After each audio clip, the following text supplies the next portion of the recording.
శరత్ గారు,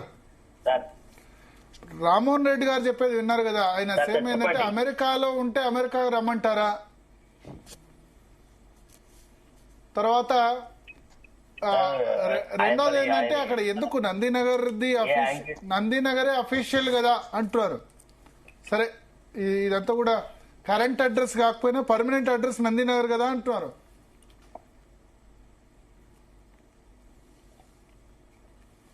ప్రాబ్లం ఎక్కడ వస్తుందంటే వీళ్ళకి రామన్ వాళ్ళ లాంటి వాళ్ళకి ఈ రేవంత్ రెడ్డి చేస్తున్నటువంటి one sided and hopeless politics వల్ల కొంత నిజాయితీగా ఉన్న వాళ్ళు కూడా డిఫెండ్ చేయలేని పరిస్థితి ఏర్పడుతున్నారు. ఫండమెంటల్లీ పోలీస్ అవసరాల కోసమని కేసీఆర్ పిలుస్తున్నారు తప్ప కేసీఆర్ ఒక అక్యూజ్డ్ కాదు అక్కడ. ఆ విషయం గుర్తుంచుకోవాలా.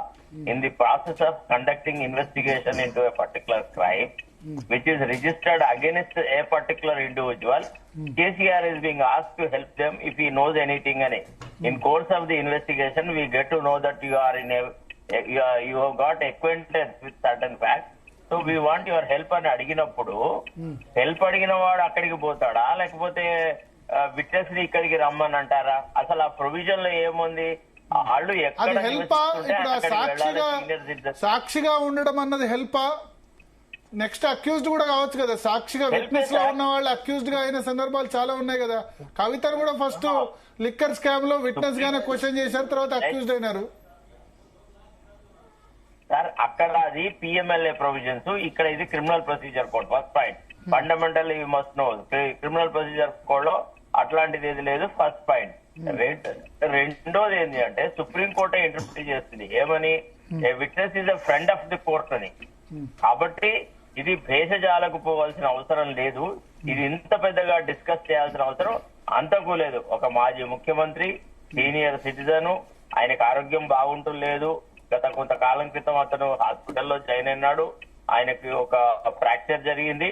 ఇవన్నీ విషయాలు మానవతావాదంతో ఆలోచించి ఒక పద్ధతి ప్రకారంగా ఆయన అడిగినట్టుగా అదే ఎర్రవెల్లి ఫామ్ హౌస్ కి వెళ్లి అక్కడే ఆయనను అడగాల్సిన 4 ప్రశ్నలు అడిగి ఆయన ఏం చెప్తాడో విని రావడం అనేది గౌరవంగా సముచితంగా ఉంటది.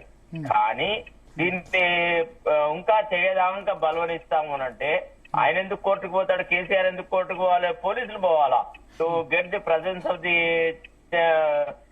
విట్నెస్.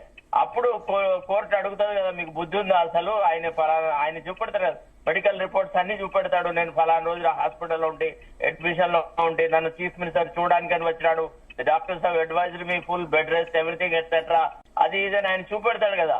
అది చూపెట్టిన తర్వాత మొన్న అనారోగ్య కారణాలు చెప్పలేదు కేసీఆర్. మొన్న ఏం చెప్పారంటే మున్సిపల్ ఎలక్షన్స్ బిజీలో ఉన్నా. ఇప్పుడు వీళ్ళు సుదీర్ఘంగా 7 గంటలు 9 గంటలు ఒక 5-6 సినిమాలు చూసేంత నిడివిగా వీళ్ళు ఇంటరాగేషన్ చేస్తున్నారు. వీళ్ళు ఏమైనా 15 నిమిషాలు 20 నిమిషాలు చేస్తున్నారా? హాఫ్ అన్ అవర్ 1 అవర్ చేశారా? ఇప్పటి వరకు ఏ విట్నెస్ ని వాళ్ళు 1-2 గంటల్లో వదిలెట్టారు? కొన్ని విషయాలు మనం ప్రాక్టికల్ గా కూడా ఆలోచించాలి కదా సార్. ఇప్పుడు నిన్న మొన్నటి సంఘటన లేకుండా గతం లేకుండా వర్తమానం లేదు, వర్తమానం లేకుండా భవిష్యత్తు లేదు కదా. వీళ్ళ ఇప్పటి వరకు కాండక్ట్ ను వీళ్ళ పోలీసు వాళ్ళది కూడా ఎగ్జామిన్ చేస్తారు కదా. చేయరా? అడగరా? మీరు ఒక్కొక్క విట్నెస్ ఇన్ని గంటలు చేశారు కదా, can he withstand such long interrogation? What is wrong if you go that far? ఎన్నిసార్లు ఈ పోలీస్ ఆఫీసర్లు ఎర్రవెల్లి నివాసాల్లో ఆయన దగ్గరికి పోలేదు, ఆయనను కలవలేదు, ఈ సజ్జనార్ కలవలేదా, వీళ్ళు కలవలేదా? ఇప్పుడు కేవలం రేవంత్ రెడ్డి యొక్క ప్రోద్బలంతో ఏదో ఒక రకంగా మున్సిపల్ ఎన్నికలలో ఏవైతే విషయాలు చర్చకు రావాలో అవి రాకుండా కేవలము ఈ ఫోన్ ట్యాపింగ్ అనే అంశమే ఒక ఎన్నికల అంశం అయ్యేలాగా ప్రజల దృష్టిని మరల్చడానికి చేస్తున్న ఒక చీప్ టాక్టిక్స్. దీని వల్ల ఒరిగేది లేదు, తరిగేది లేదు. దీనివల్ల prestige of the government is not being enhanced. Police department యొక్క గౌరవం కూడా పెరగట్లేదు. ఆయన నేను సహకరించానంటే ఆయన మీద దోషిగా మనం పరిగణించవచ్చు. ఆయన సహకరిస్తాను ఈ రకంగా ఉంది అని. తర్వాత చట్టం కూడా అదే చెప్తుంది కదా, you have to go to the place of his residence. He is not expected or he cannot be called or summoned to any other place. ఆ విషయాలు గ్రహించాలి కదా. ప్రకాష్ రెడ్డి గారు.